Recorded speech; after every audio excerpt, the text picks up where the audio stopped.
Hi, welcome to Clutter Bravado.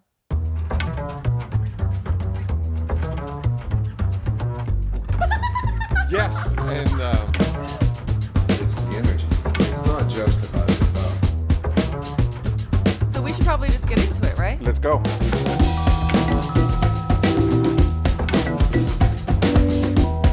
Hello. I'm well. Yeah. Yeah. Okay, can I ask you, what the hell happened in here? Well, first of all, we didn't take the podcast equipment down, so it was trashed all week. And then Emma Dorosh took a sofa out for a window. Then she took a stand out for the window, and then her really nice neighbor took one of the console from the dining room for a window on La Ciénaga. So And you've sold a couple of chairs, and there's a lot happening in here. there lots is happening. It's a Yeah. good, it's a It's a sign of showroom. good business. That's great. Yeah. I am excited though to go see your window. Well, it's Well, not mine, not your but- window. It's but the window that this- your sofa is in. Yes. Yes. So Emma DeRoche reached out to you about your Grace sofa. And anyone who's been to the showroom, if you've been here, it's the sofa. It is. Yeah, it's gorgeous. It's gold and incredible fabric, and there's like beautiful brass detail on the legs, and or is it bronze? It's cast in bronze. Yeah. It's so pretty. And Emma's window looks really good. It's at the old Patrick Dragonette. It's modern rugs. I think it's, so it's, the window is really cool. She did a spectacular job. And so it's been fun, and, it's a good friend of You mine. mentioned that it is the same space that Patrick Dragonette used to be in. Yep. So I think that's pretty ironic that that's our guest today. I know. Patrick Dragonette is an incredible storyteller, and I have to say that sitting down with him, so this is back from when we were in Palm Springs, and I've been kind of holding off on this one for a little bit because it's really special. It's a really special interview. I love chatting with him, and that's kind of like what happens. Like if you hang out with Patrick Dragonette, Yes. you guys are going to be talking for the whole For a time. while. He has so much to say. He has so many stories. He's so knowledgeable about things in the industry.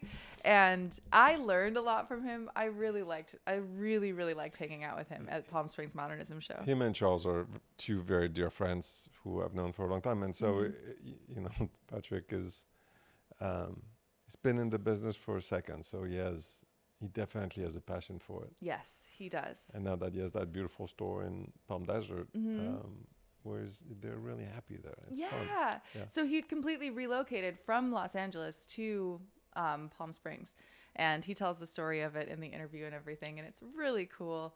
So yeah, I mean, for that interview, like, again, I held off on it for a little bit. I wanted to find the right time to put it out, and because I figure it's the perfect timing now that your sofa is in the window of what used to be his store, and it was a really everybody sort of knows that space as having been Patrick Dragonette's store, and now it's Modern Rugs, which is great. So it's part of Design LA, which is what used to be LCDQ. Right. It's the revamp, or I don't know how they translate it, but it's LCDQ, but expanded. Yeah. So expanded to the stores on Highland and I guess Pucci, so it's, I don't know, we'll see. I'm excited to see. The windows are still happening though. So the windows on La Ciénaga are still happening. Peter Sandel is doing one. Obviously Emma is doing another one. And I don't know who else, but that's worth going for a nice walk and a nice stroll and looking at all those places.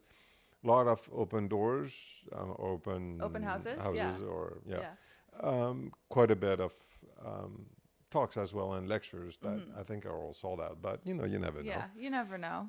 We're gonna try to sneak into some. Into a couple.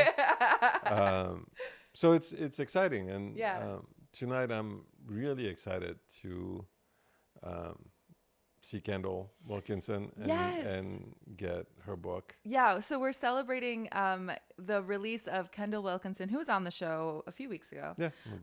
Kendall Wilkinson's new book, Beauty All Around. And I'm so excited for her, and because this is her first book, and it's her this is sort of, I mean, there's so much of her work that's in it. She talked about it a lot on the show. So if you haven't seen the Kendall Wilkinson episode, you should definitely check it out. She's brilliant and just lovely. So going to celebrate her tonight is going to be wonderful. And I'm really excited to get a copy of the book too. Yeah. It's going to be, that's exciting. Yeah. It's interesting because there are obviously, we have a lot of books, design books. Many I don't, we don't know, I don't know the designer, but the few that I have a personal contact or a personal relationship with, be it Ron or Martin or now Kendall or Jay, those books are special because they hold a favorite place on the bookshelf. Yeah, I like that. And also it's really nice to like, I don't know, I have this with a few of like my poet friends and stuff where on my bookcase I'll look up and I'm like, oh, that's my friend. Look, like everything I think in our field, of art and design, when you have a personal connection, be it to an artist or a poet or, it means something. It does. And, and I think that furniture-wise and design-wise as well, I think that if you meet the designer and the maker or the artisans, or it has a meaning that goes beyond just stuff. Yeah. So the books are the same.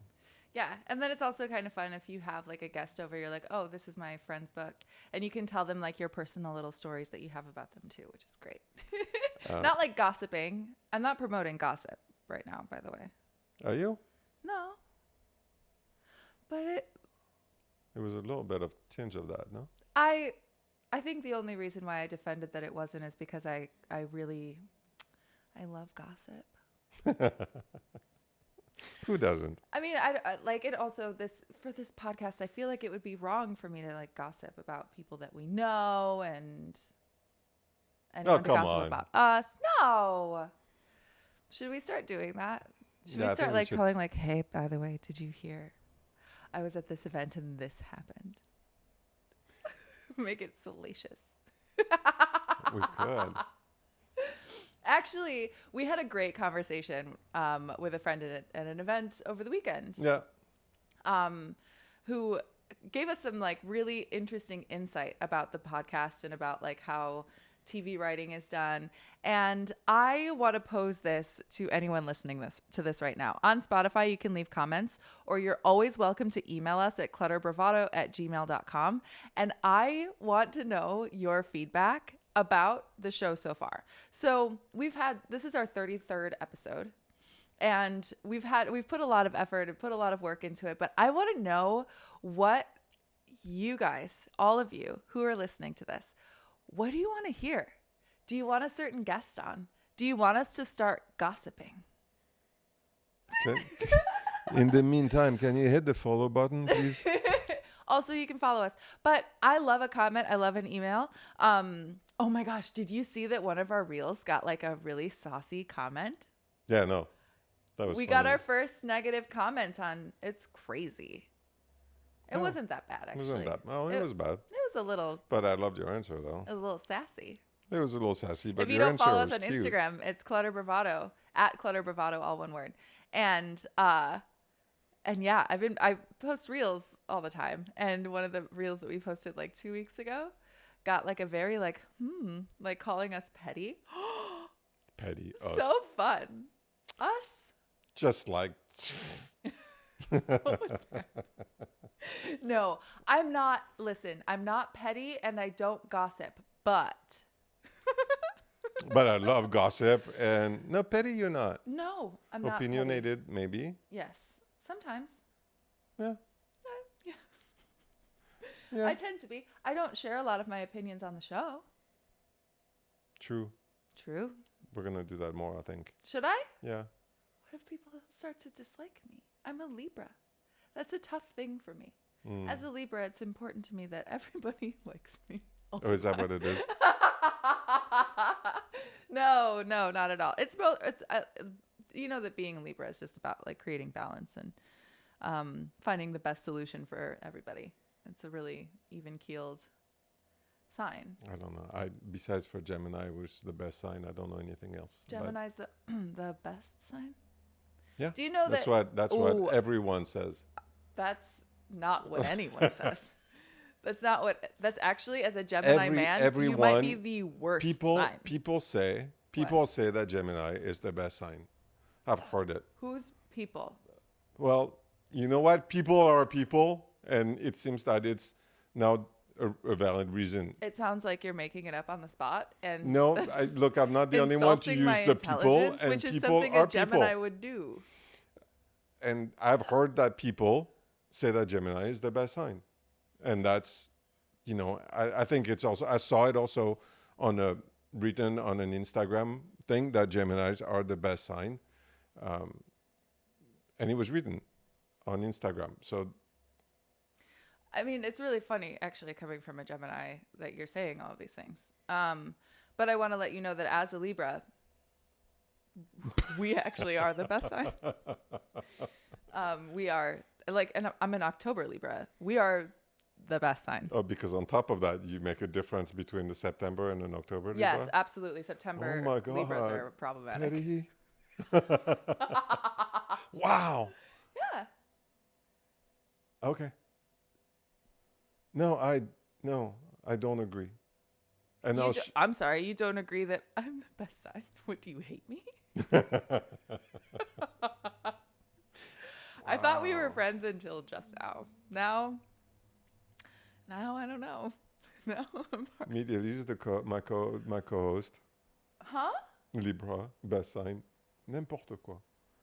Okay. Enfin bref, let's go to something else, because we'll agree to disagree. Are we gonna fight? Are we having an argument? Are we having But our Elyse, first come on. co-host argument right now? Everybody knows. Everyone. It's in the polls. It's everywhere that Geminis are much, much better. Okay. clutterbravado@gmail.com. Which is better? Actually, no. Which is worse? I'm gonna win that one. I feel it. No. Okay. Well, we should put our petty fighting aside, and we should probably get to our episode. So we, again, this is Patrick Dragonette from our interview in Palm Springs. We had an incredible time with him. And should we get to it? Yeah, just one thing. If you hear this podcast tomorrow, which is going to be May, whatever it is, Tuesday 6th, just head to Design LA and go check out the windows and support our designer friends. Yeah. So let's go. Let's go.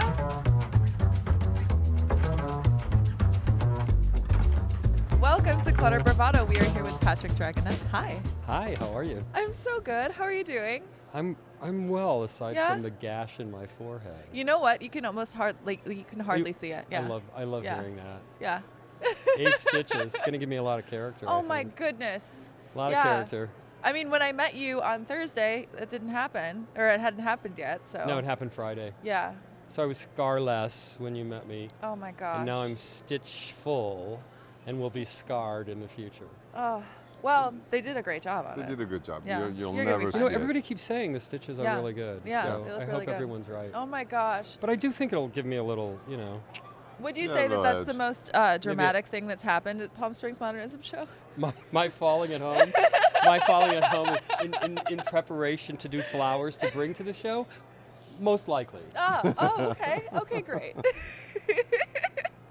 Okay, so luckily, our booth is directly across from yours, and we're going to take some photos of it and get a little behind the scenes so that anyone who's watching this has an idea. But there is so much color and excitement and beauty in your booth this year. Well, thank you. Do you feel like this is a good snapshot of where your style is at right now? Interesting question. So, do you remember Randy, our client Randy, had a big house in Truesdale, bought from Kelly Wertzler, and it was very neutral when we did it. We used silks on the wall, neutral colored silks. It was beiges. The most vibrant color was like vapor blue. Okay. And it was a project that lasted 7 years, so it had me convinced that I was like a very neutral guy in terms of design. And then we got clients that first of all, indulged me, and they were carte blanche clients. And I realized that what I loved was color. And so I think what's really interesting about design, and a question as a dealer that you face very often is, well, they love to say to you, oh, I have this sofa. Will this cocktail table work with it? And my answer has always been, do you love the sofa? And they say yes. I said, do you love the cocktail table? And they say yes. I said, then why wouldn't they have a conversation together? Of course they're going to work together. And that's sort of been my motto in decoration and in just buying things for the store. I've been nearly 30 years I've had my own store. Yeah. And I realized rather early on that if I liked it, I would buy it. If I didn't like it, but it was the thing selling, it was not for me. I didn't care. And my criteria from moving forward for almost the 30 years of my showroom has always been, if you don't sell it, could you take it home and live with it? And if the answer is no, then I don't buy it. No, sometimes I do out of boredom, which we all, I think, will end up doing. Sometimes you just want to buy something, and you're like, oh, it's kind of... Yeah, exactly. And there's sometimes you know what, I'm going to buy it, and then you get it back, and a day or two later, you're like, why? What was I thinking? And then it ends up at an auction somewhere, or I donate it, or I know. But I just have always been, and I feel really blessed that the fact that what I like has translated to commerce for a long time now. Yeah. Both in the showroom and in design. So as you mentioned, you've had a store for about 30 years. On my own, You had one in Los Angeles. I was in Los Angeles for nearly 24 years on La Cienega. Okay, yeah, and then now you're in Palm Springs. And so 10, almost 11 years, it'll be 11 years in June of this year, we bought a house in Palm Desert at Marrakesh Country Club. There are 364 villas, all designed by John Elgin Wolfe. There's nowhere else like it in the world. All the houses to this day remain Marrakesh pink and white, 10-foot ceilings, 10-foot Pullman doors for the entries, white mansard roofs, pink walls, blue skies, green grass. I mean, one of the most picturesque places you have ever seen. Wow. And there's an undulating snake wall that on the perimeter along Portola, and everyone always wonders.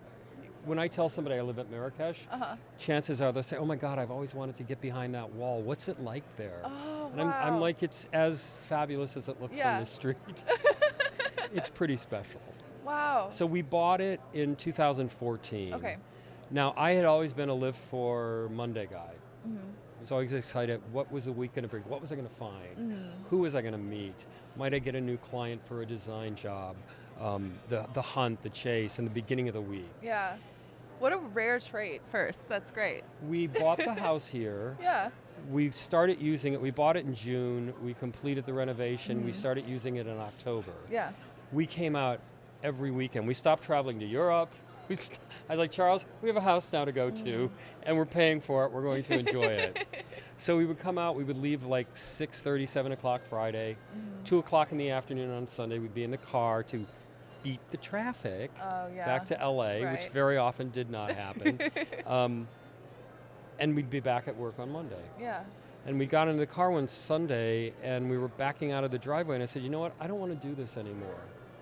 And Charles was like, do what? I said, I don't want to leave at 2 o'clock in the afternoon. I said, look at what we're leaving. Yeah. And I realized that what had happened is I'd become a Live for Friday guy. Oh, yeah. That I couldn't wait for Friday because it meant I got to be here in my happy place. Yeah, yeah. Now, when we bought the house in 2014, I never anticipated living here full-time that soon. I thought it was for our retirement. You know, as a gay couple, we don't have kids that are going to look after us. And I was 18 years old when I moved to New York City. And so I didn't realize that you buy property. Right. I thought everyone rents. Yeah. I mean, the people that bought property in New York, like in a co-op or something, were fabulously rich beyond my comprehension, you know? So we happened to live in a spectacular duplex in LA that had been owned by Tony Duquette, that is in all the AIA guidebooks. It was this Moroccan fantasy, Moroccan theme, get it? Moroccan fantasy, there were minaret towers with onion domes, and a really, really special place. Wow. So we were there almost 21 years. before we moved here full time. And I remember thinking it wasn't going to be a big deal. And now I understand when people mourn the loss of a house. Yeah, yeah. You realize everything that's attached to it. Yeah. And it's stupid. In my case, it was our cats, you know, Right. that they had grown up. It's like I understand now parents that weep, like all these poor people that have lost homes, Yes. you know, in these horrible fires. And you mourn. I think that's the loss you mourn, right? It's the memories. I mean, you keep the memories, but still the tangible quality, knowing that, you know, you changed your kids' diapers or you emptied your cat's litter box in that house, you know, and they're no longer, in the case of our little, you know, the cats are no longer with us. So it was weird. I just remember closing the door the last time and locking it and just being flooded with emotion and crying. Absolutely. And thinking, God, that's it. I do that with all the ugly apartments I've lived in. Well, So having a it was place that you've it lived was- for so long and put so much life into. And it was it was a beautiful place, and we had a great deal. The landlords never wanted us to leave, but I just knew that I wanted to be here. Yeah. And like I said, never expected so 5 years ago, so at 60 that we would move full time to the desert. But I got to tell you, there's a lot of good stuff out here. Yeah. You can go see world-class entertainment and be home in 10 minutes with no traffic. Great restaurants, great and community. You know, I never felt like New Yorkers were rude or, you know, they didn't connect with one another.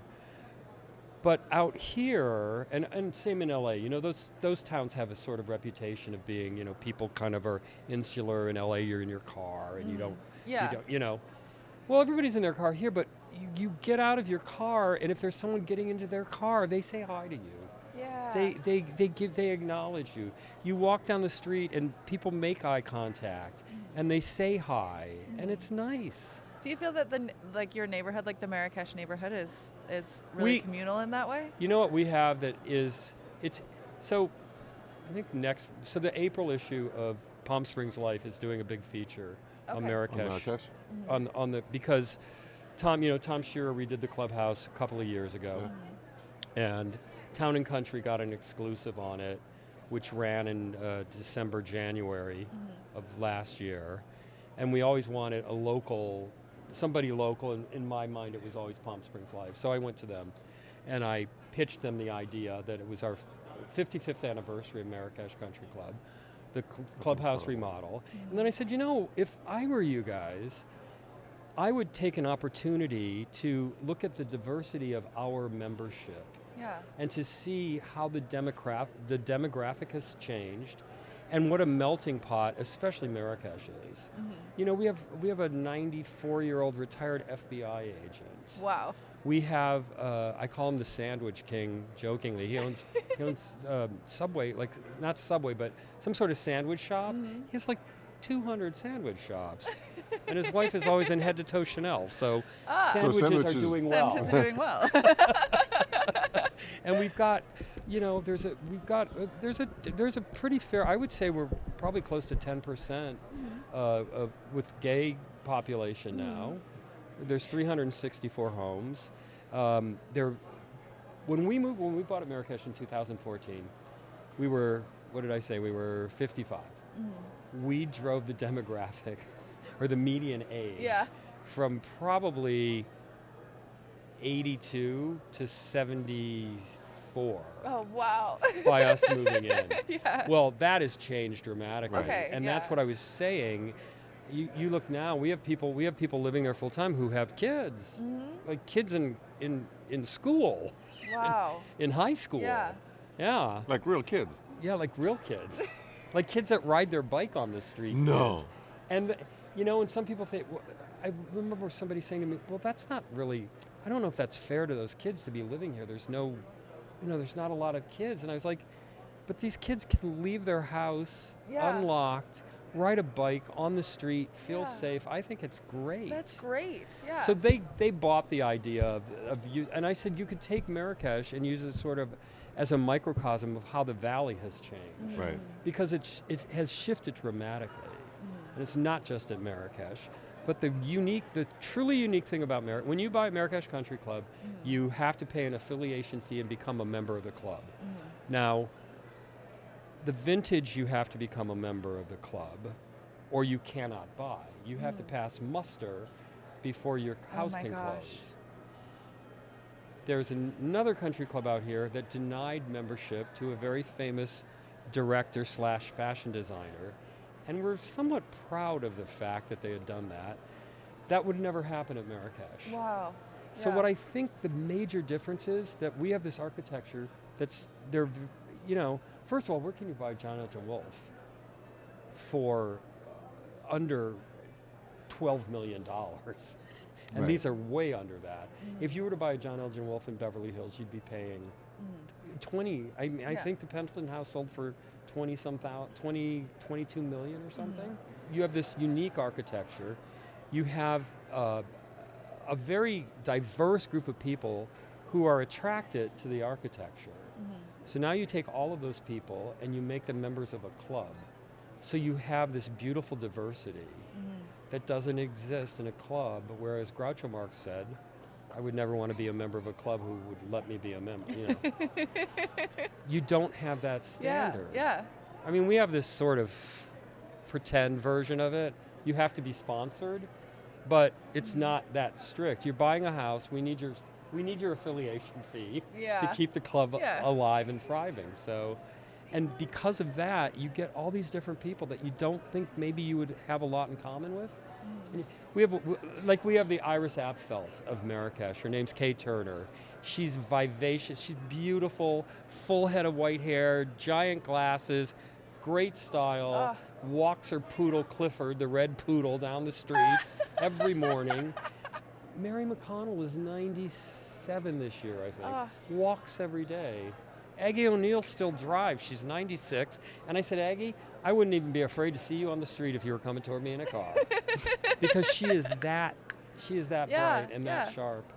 And that's, that's a beautiful thing. Wow. Is to sort of be in that big salad of people. And that there's so many different ingredients. And yet they all have something in common.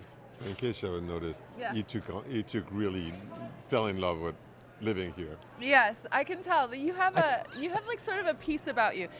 We were talking about this actually earlier, that in LA, everyone feels a little bit more high strung. But as soon as you come out here, even just getting off the freeway, you're like, oh, okay. We always used Everyone to say, moves a little slower. We always used to say the minute you see the windmills. Yeah. Right. Your shoulders, they just fall a little bit. they just drop, and there's this calm that comes over you. And I used to come here to do this show from LA. And I would be here for a weekend. And I would think, it feels different.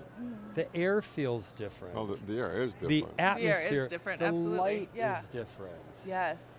And I would think, God, I'd love a place here. And then I would leave and go back to LA for a year. And then I would come back and go, it's so nice here. Yeah. And, and it was just that series of going back and forth.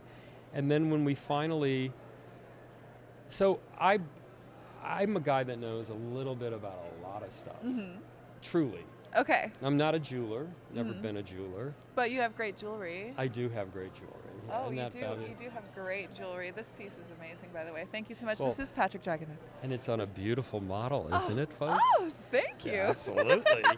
So I was at an auction house, and there was a little jewelry box, and it was a lizard, and it had a little whip-stitched spine. It's beautiful, and it was closed. And I said, "Can I see that?" And I pulled it out, and I opened it up, and inside the lid it said Tiffany & Company, New York, Paris, London, which put it in a certain period of time for Tiffany. And I could see by the way the brooch was sitting in the box that it was the original box. And it was a yellow obsidian orchid. It was all hand enameled. It had a stem set with mine-cut diamonds. I turned it over. My sight was starting to be less than it had been, but it looked like there was a T and CO on the bail. So I put it back, and I closed the box, and I put the box back in, and I had them call me when it came up. And first of all, I went home and I said to my husband, well, not at the time, but he is now. I said, I found a really important piece of jewelry today. And it's probably not going to happen, but I'm going to use the line of credit if I have to, because I'm willing to spend 40 grand on it, because I'm sure I can double my money with one of the big auction houses. Yeah. Are you sure? Always. I said, yes, I'm sure. Comes up for auction. Opens at $200, $300, $400, $500, $600, $700, $800, $900, $1,250, $1,500, $1,750, $2,000. I'm at $2,000, $2,250, $2,250. I'm like, are you fucking kidding me? $2,250. They hammer it for $2,000. Now, there are jewelers at this auction all the time. But I happened to know that it was a very important piece of jewelry that was created in 1889 for the Paris World Exhibition, when Tiffany and Company won the gold prize, the top prize for jewelry. And it was designed by the man that was the head of Tiffany Jewelry at the time. His name was Paulding Farnham, which, by the way, I think his life would make a fantastic movie, and somebody should make it, because he got kicked out of Tiffany by Louis Comfort Tiffany, Tiffany's son, took over the artistic directorship. He left his family. He moved to a town in somewhere in New England, moved into a boarding house, and started living as like husband and wife with the woman that owned the boarding house while he still had a family back in New York. Oh my I think God. it would make a fascinating movie. Yeah. But he gave up, and he never did anything like that. He did paint some, but basically gave up on his artistic bent and he did the most amazing mixed metal pieces. I mean, he was phenomenal. Wow. So I happened to know that he had designed this. Yeah. So I remember I took it to Christie's, because I'd had a long-standing, in the 20th century design department, I'd had a long-standing relationship, but I'd never done anything with the jewelry. And I remember I took it up to their offices in Beverly Hills, and I was very excited. And I gave her the box, and she went, oh, it's yellow. And I went, and? She said, well, it's really the purples and the pinks that bring the big money. And I said, it's got the original box. We've seen them. And I said, okay. So she said, I'm going to take some pictures. I'll send them to New York, and I'll get back to you with an estimate. So I hear from her a few days. Now, I've also got an appointment with Sotheby's. And Carol says to me, I can come down early, but I'm going to be in LA in 2 weeks. If you can wait. If not, I'll come early. I said, no, it's okay, Carol, I'll wait. So I hear back from Christie's, and she says to me, we would absolutely love to represent this in an exquisite jewel sale in December. And we'd like to give you an $18,000 to $24,000 estimate. Now, you would think based on what I paid, I would be like, oh, fantastic, where do I sign? I said, line them up. She said, what? I said, line them up. I'll buy everyone for high estimate. I'll take every one of them. She said, what are you talking about? I said, you and I know that's a crap estimate, and clearly you don't want to represent me, so thanks for nothing. Carol comes in. First of all, she has a folder this thick under her arm. I used to have a jewelry case at the desk, remember? And she saw the box in there, and she said, oh, is that it? And I said, yeah. And she said, may I see it? And I said, of course. And I got out the ceremonial black velvet tray, and I set it down. And I brought the box out, and I opened the box, and she went like this. May I? And I said, of course. And I took it out. I handed it to her. She turned it over. She looked at it. She put it lovingly back in the box. She closed the box. And she said, I assume from my reaction you're aware that I would very much like to sell this for you. And I said, yeah, no poker for you. She said, now it's just a matter of price and an estimate. She said, I would be comfortable putting this in the catalog at $100,000 to $125,000. Oh. I said, Carol, you're my girl. You're going to sell this for me. But this is what I think I would like to do. I would like to get an $80,000 net reserve from you, and you only take commission over $80,000.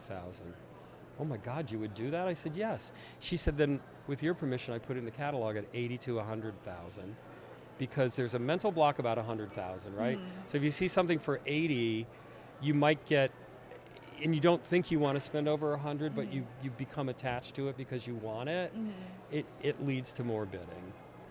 So I said, great. And 3% was all they took, by the way, the dealer's commission, and something they really wanted. She's like, yes, we have to have the Golconda diamonds, the 12, 15, 24 karat giant stones. We have to have those. She said, but the thing that makes me happy are these kind of things. And I will take care of you, and you're going to be happy with the result. So I remember getting the catalog first, and on one page they had it like blown up, this big. And then the whole story about the exhibition and Paulding Farnham, and then in the bottom corner was a picture in the box that was pretty much life-sized. And I thought, wow, that's great. And then they toured it, because you know how they tour things now? They'll do like jewelry and the evening art and several things. They'll send them to LA, to Hong Kong, to various places. So it was a part of the tour. I got an invitation, got to go when it was at Sotheby's here and in Beverly Hills. And I remember seeing it and thinking, oh, that's mine.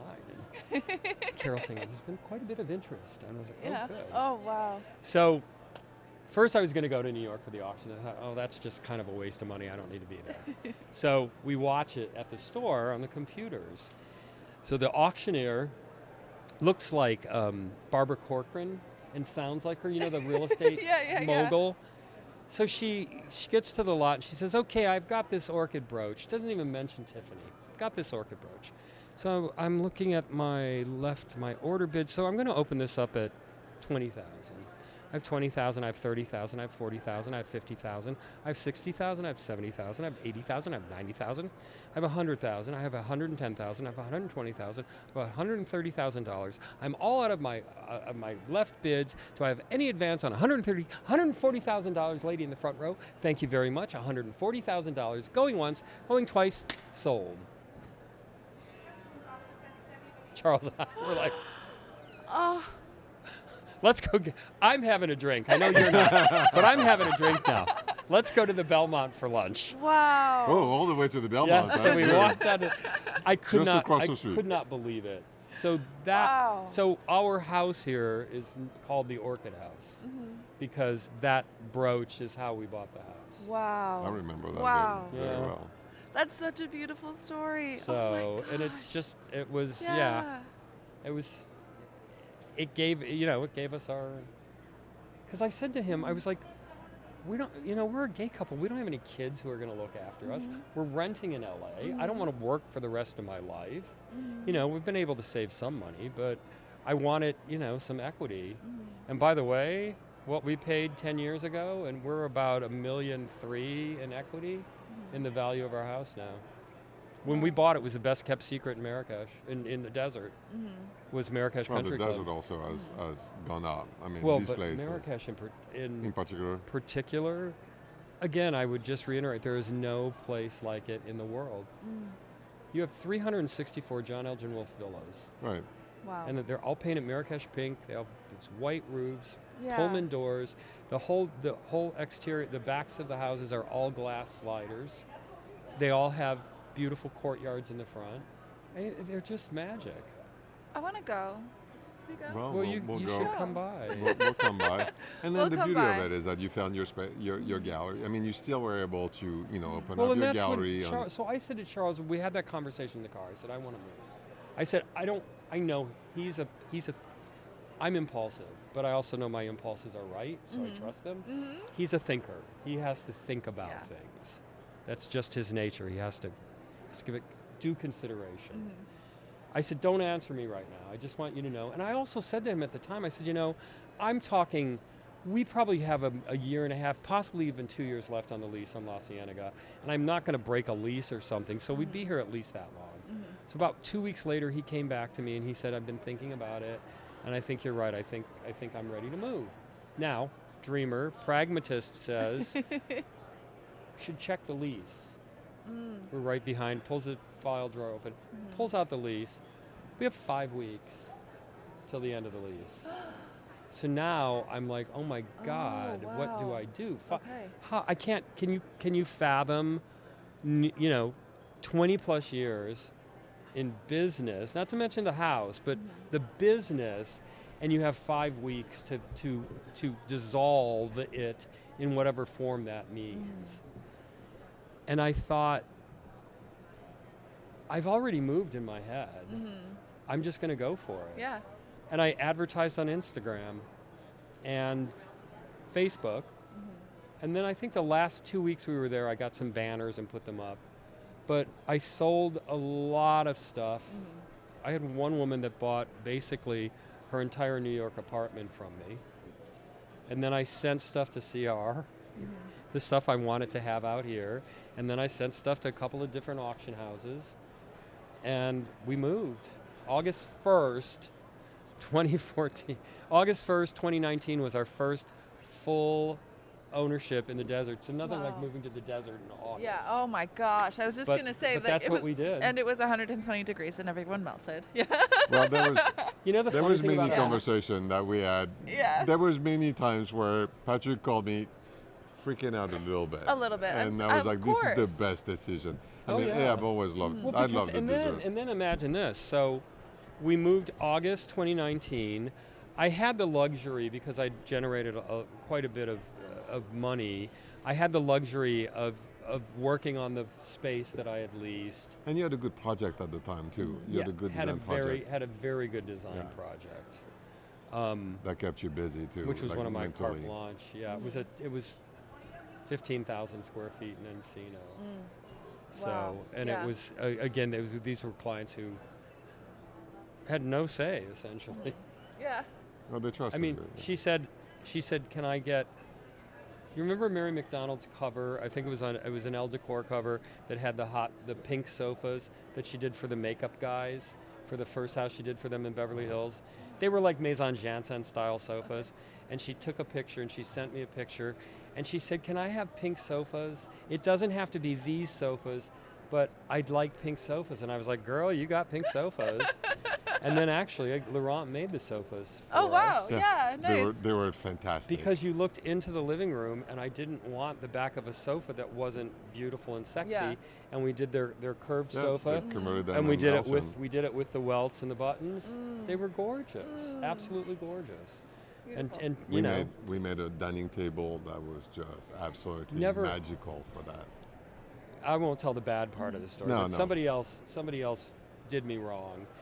And I said to Laurent, and I don't know why I didn't even think of you to begin with from the get-go, but I said, she wants an 8 by 8 foot square dining table so that we could do 12 8 by chairs. 8. 4 chairs on each side, right? So you had Oh wow. or 3 that's chairs on huge. each side.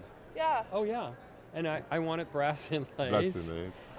And there was a brush base. they It's our had fourth just table. It was the first time that we made a dining table out of it. And So it it's was- like the one that you have at the Talmadge now, but square. Square. Wow. And with the brush inlay. It was magical. It was fun.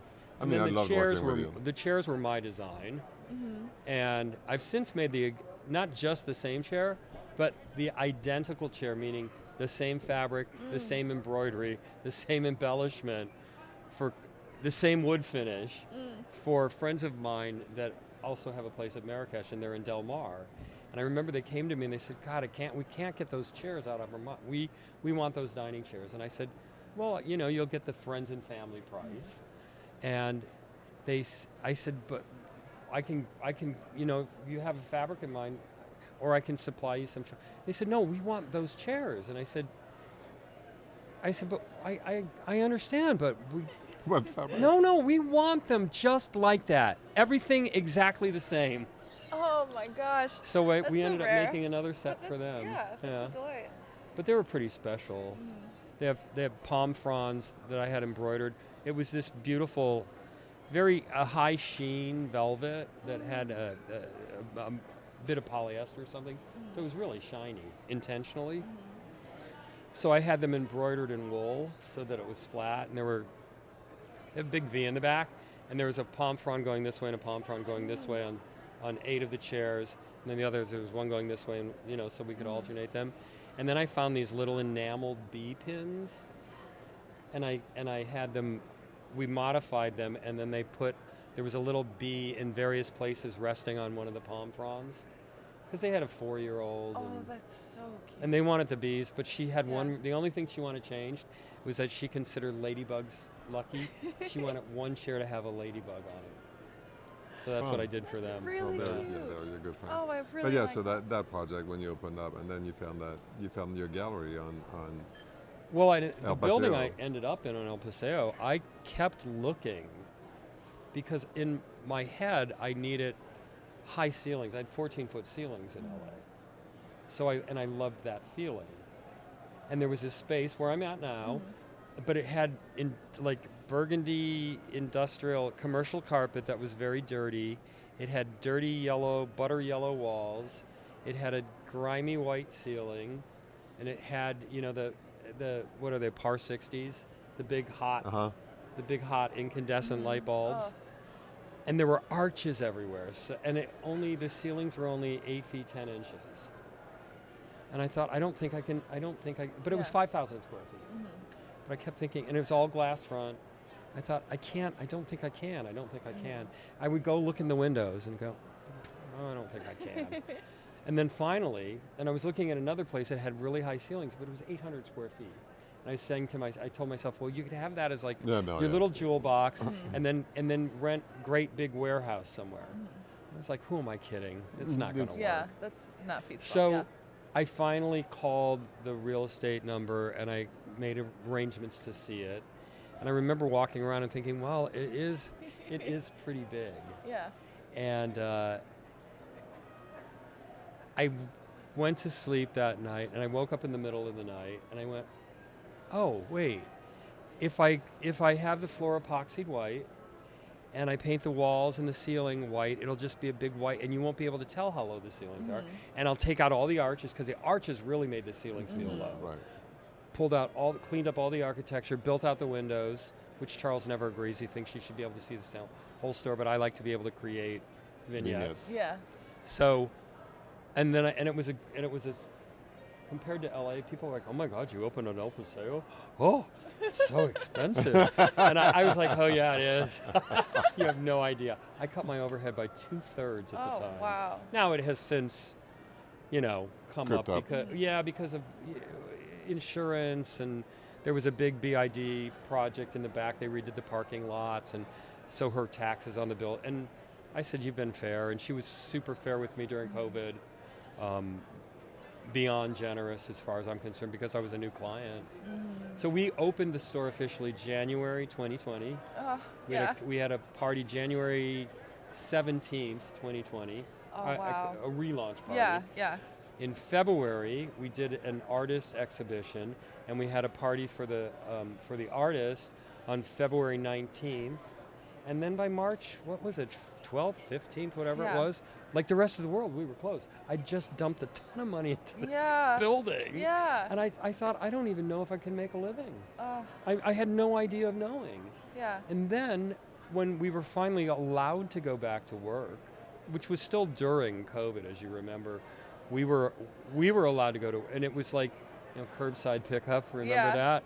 Which is kind of funny, like for a Hanes sofa, right? Curbside pickup only. But people started coming in, and as you know, as I think anybody in this business knows, there's always a silver lining to something, and for people in this business, the silver lining of COVID was that people were left at home. Yeah. They were forced to actually look at how they were living, and they realized that they could improve their well-being by improving Their home. how they lived. Yeah.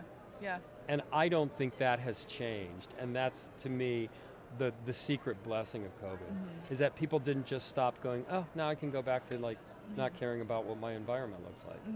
Because they were forced to really look at it. And they made the mind-body connection of, if my home is gracious and beautiful, my life feels better. Yeah. I feel better when I'm at home. I feel good. And I think that has continued throughout the world with people now, and we do owe it to COVID. Yeah. And the other beautiful thing about out here, I talk a lot, I'm No, sorry. it's great. I love it.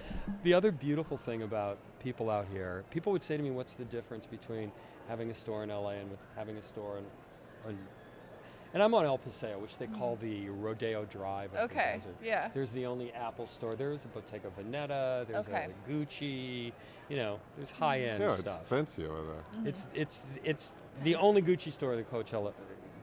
They're the only stores in the valley. Yeah. You know, so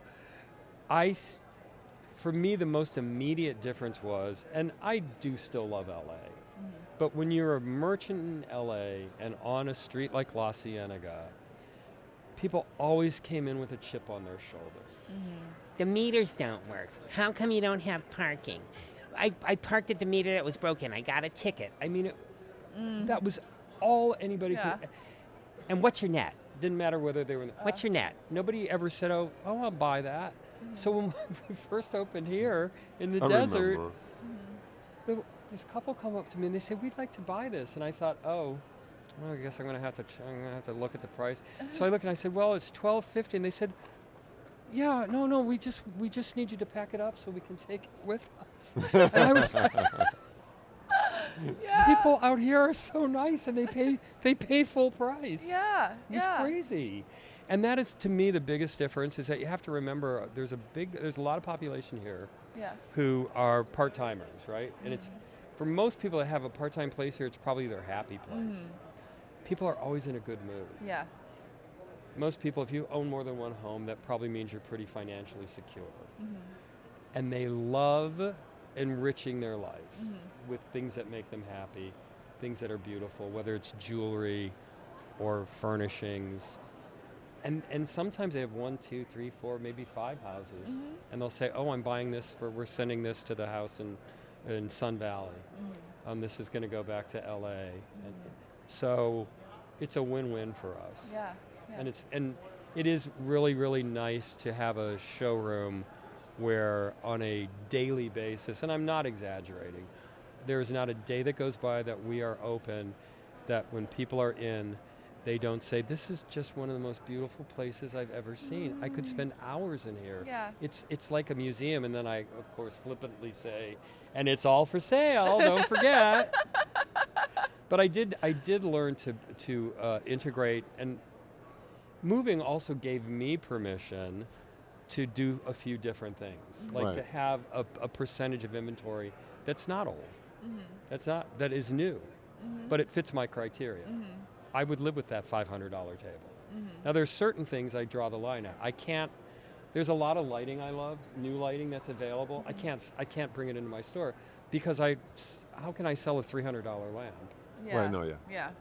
When I got a, $9,800 Billy Haynes lamp next to it. Yeah. It'll sell all day, and maybe the Haynes lamp, you know what I mean. So it's a fine line. Your objects. But there's a little. I'll find. Occasionally, I find an artist whose work I like, and we do events. We'll do like a month where there's one sort of, the showroom's kind of zoned, and there's one room that when we do a special event, we can confine it to there. And I've also done things like now I do a collaboration during Fashion Week. El Paseo Fashion Week, which is actually a pretty big deal. Yeah. And 4 years ago, I've always wanted to do a thing with fashion and interiors. Yeah. Makes perfect sense to me. And now I'm on a street where they do this fashion show. So I went to the head of the fashion department, I guess, at Palm Springs Life, Susan Stein, and I said, I just bought these beautiful mannequins because I would like one of your designers to loan me some clothing so that I could integrate fashion into these room settings. That is so She perfect. loved the idea. So we've had 3 terrific designers, and I've featured their work. And so this year we're getting the Pierre Cardin relaunch. Oh wow! So we're getting clothes from them for the windows. And that's nice because that ties in with Pierre Cardin was a huge furniture designer at some point of his career. As well, I like, and somebody said to me, "Oh, so you're going to do these futuristic mod windows?" I said, "No, I'm going to put futuristic mod clothing in with other things. Yeah. Because that's what gets me excited. is contrast, right? Yeah. Yin yeah. and yang. That's what excites me. I had this in modeling. This is like back in the Midwest. There was You were a model? oh, I don't see it at all. Stop it. When I She's when I used to do it quite a bit. But in Milwaukee, there was an interior store that opened up, and there were so many beautiful vignettes. And what they had models do for an event was they brought models in to be live mannequins. And so they partnered with a local boutique that was in the same area. This is in the 3rd Ward of Milwaukee. And I sat at a dining room table like this for about an hour. Oh, well, you're good It was for really, you. it was really cool, and the way that the people interacted with it, because you're putting live people in these spaces too. But I love the combination of fashion and interiors, because it's all about lifestyle. It's everything. It's a that you're total creating for winning yourself, how you combination. feel, and the way you adorn yourself in your home. It's really, really special. I agree 100%. I Yeah. remember during LCDQ, Right. and when Catherine Melandrino opened her showroom, and I said we should get them involved. And the very first year, it was They did, no, they done Steve. part, It was Alexander McQueen. We did. I said, can't we get models to do to visit do little walkthroughs to all the member showrooms? Yeah. And they did that. And then Catherine did a major show during LCDQ. But to me, it's always just it's just such a perfect match. It makes Yeah. perfect sense. Yeah, definitely. You know? Well, your store and your field, I mean, lifestyle is, because you've always done jewelry combined with object and furniture. I mean, that's why he says I know a little about it a lot, because you've had always a shop that was broad in offering. Yeah, and I think it's just because I've always been curious. Yeah. You know, I've always wanted to know about things, so I've always read about them. Yeah. And art and photography. And the funny thing is, pre-internet, the more you knew, the more successful, the more money you could make. You know, you could go into an antique mall and find a rare Rookwood vase that was from 1897 by Albert Valentin, and it was $99, and I'd buy it and sell it to another dealer for $3,000. Wow. Yeah. But there it was. Just I used to go. Remember the farmers market had the antique mall? Uh-huh. I used to go almost on a daily basis and walk and look in all the cases. Now I call the internet the great leveler. Right. Because now the information, anybody with half a brain Yeah. can find the information. Yeah. You know? Yeah. So that makes it a little harder. Makes the job a little harder. Well, I know that you have quite a bit going on here, and so I don't want to continue to keep you. However, we have 3 questions that we're asking all of our guests here. Okay. Are you open to answering them for me today? Sure. Amazing. You see, Amazing. very short. I'm very Shy. Yeah. You sure? If you want to get out of here, maybe limit it to 2. Okay. These are No, easy, though. They're three's easy. easy. They're easy. Don't They're worry. easy. Okay, the first question. This is what we ask every one of our guests. What is the messiest place in your home? I hate to admit it, but our closet. Oh, yeah? 2 years ago, my husband gave me a new closet for Christmas. He got a new courtyard. That got done. Closet, still not done. Oh, my goodness. So now I just keep yeah. upping the ante of what it's going to look like. So, yeah, closet. Okay. That's fair. That's Shameful. Shameful. All the shoes on the floor. Well, do I say it? fair. Say it. A lot of the shoes have spilled into the bedroom. Got Uh-oh. it. Hey, it happens. You get a lot of shoes. They have to go somewhere. When we lived in this house part-time, Uh-huh. it was immaculate. Oh, of course. Of course. Oh, I had routines for everything. Everything was perfect. Perfect. But then you have to live your life in it on and a then daily once basis. we moved in yeah. full time, and we have 2 gorgeous Abyssinian cats, and I can't declaw them. So instead, we're in a cycle now where it's time to reupholster a bunch of Okay. things. Yeah. But I like that because it's changed. Yeah. Though Mr. Stick in the Mud that always wants everything the same finds comfort in the sameness of things. I see. Yeah, so Yeah. that's number 1. Okay, so that's question number 1. Thank you. Question number 2. This is a little different because you are a vendor here, but is there something that you are looking for at Palm Springs Modernism Show this year? Well, Besides for clients. So for clients. You can say clients, that works too. Well, sure, but I'm always looking for something to make a buck on. Let's face it. Yeah, okay. I actually bought a lamp with a Maria Kip shade just for the shade Ah, during setup. Okay. wow. So- Wow. That's something I've noticed a lot here actually, is that a bunch of people are buying from each other here. A bunch Not of like vendors it are buying used from to each be. other. Oh my! No? It used to be. It used No, to be you a used to madhouse. want to be here. Whatever the first day of setup was, you were at the show, and Laurent knows this. Yeah. You were at the show, and if you were smart, you were at the show to make money after the show Okay. by yeah. shopping the show prior to the public coming in. And dealers used to get, and then there used to be two kinds of dealers. There used to be a dealer's dealer, and then the dealer that was at the point where he only wanted to sell retail. Okay. But I was a dealer's dealer for years, Yeah, through and through. years, and I would make a little bit. You know, remember DeMama? Yeah.